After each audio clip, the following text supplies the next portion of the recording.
मुंबईमधल्या आकाशवाणी आमदार निवास या ठिकाणी आग लागली। रूम नंबर 313 मध्ये पहाटे 5च्या दरम्यान शॉर्ट सर्किटमुळे आग लागली असल्याची माहिती मिळते आहे।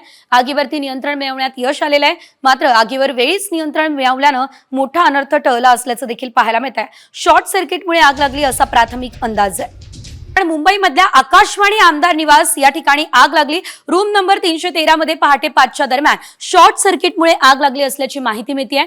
आगीवरती नियंत्रण मिळवण्यात यश आलेलं आहे, मात्र आगीवर वेळीच नियंत्रण मिळवल्यानं मोठा अनर्थ टळला असल्याचं देखील पाहायला मिळत आहे। शॉर्ट सर्किटमुळे आग लागली असा प्राथमिक अंदाज आहे। मुंबईमधल्या आकाशवाणी आमदार निवास या ठिकाणी आग लागली। रूम नंबर 313 मध्ये पहाटे 5च्या दरम्यान शॉर्ट सर्किटमुळे आग लागली असल्याची माहिती मिळते आहे। आगीवरती नियंत्रण मिळवण्यात यश आलेलं आहे, मात्र आगीवर वेळीच नियंत्रण मिळवल्यानं मोठा अनर्थ टळला असल्याचं देखील पाहायला मिळत आहे। शॉर्ट सर्किटमुळे आग लागली असा प्राथमिक अंदाज आहे। मुंबईमधल्या आकाशवाणी आमदार निवास या ठिकाणी आग लागली। रूम नंबर 313 मध्ये पहाटे 5च्या दरम्यान शॉर्ट सर्किटमुळे आग लागली असल्याची माहिती मिळते आहे।